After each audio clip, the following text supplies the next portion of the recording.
So let's head to Microsoft Word and let's see how we can bring all these options into action.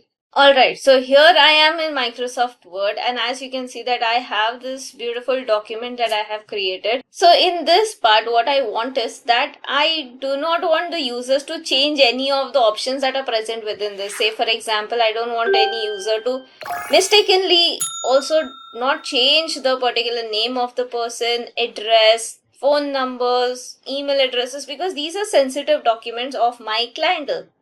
So in this case, what I'll try to do is that when I'm sharing this across to my colleagues, I will be ensuring that I am restricting this particular document. So we are going into the review tab. Inside the review tab, I am going to click on protect.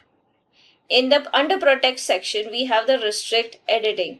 There is also the block authors option. This is in case where I'm collaborating from different authors altogether. So I can even choose to block them. But right now let's focus on restrict editing.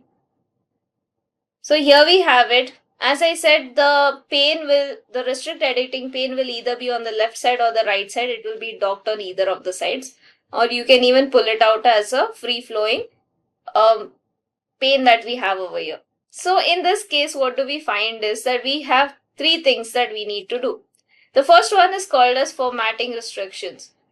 In this case, I can limit the formatting of a particular selection. So say for example, I want to ensure that my document has the proper formatting that it has. Say for example, there are styles that are applied, or maybe there may be some kind of color schemes that have been applied. So I don't want any user to accidentally change the color schemes or to change the type of styles that I have applied. So in this case, I can use the format restriction option, that is limit formatting to a selection of styles, and set the settings. Now in this case also I can choose whichever settings that I have added. Apart from that, I can even say that I can block theme or scheme switching. So I can even ensure I select this. So these are the options that I can look out for formatting of a particular selection of styles. The next part is to editing restrictions. So say for example, now I do not want the user to edit it anyways. So I'm going to ensure that I'm going to check mark this. I'll just uncheck this. Tick mark this, allow only this type of editing in the document. Now within this, we have four options with me in this particular drop down, saying the first one says track changes. So say for example, if I choose this to track changes, it will ensure that I will be able to see only what are the options that are given. Say for example, in the track changes settings that I have. Now track changes we are anyways going to look at in the next class. So I'll give you a more detailed explanation in the next class. But in this class, we let us understand on the track change to be the part wherein I am going to look at what are the changes that my colleagues are doing. Apart from that, I can ensure that my colleagues are only adding comments onto my particular document and that they are not changing any part of the document itself.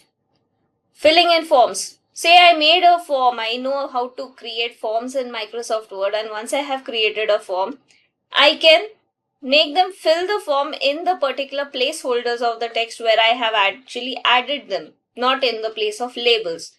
Or I may ensure that my colleagues do not make any changes to my document. So this is what I'm going to select it as no changes anyways. So once this is done, I can click on the yes, start enforcing protection. In case I don't want to, allow some exceptions, that means I want, say for example, my superiors to be making changes. So I can click on the exceptions. Now in the exceptions, I can even give the options of the different groups that I create within the Microsoft Office suite. So say for example, in Outlook, I have certain groups. So this is also going to appear over here where I can ensure that these particular people are able to make the changes within the Microsoft Word document. Once I have added all the exceptions, I can click on yes, start enforcing. I can get an option to add a password. So I'll just add a password. Now this password can be anything that you can remember. So once I have added the first password, the second password that has to match with the first one, Click on OK, and here I can ensure that my document is actually protected. So once this particular document is opened in another computer or from another user, the person will get a band saying that this particular document has been password protected.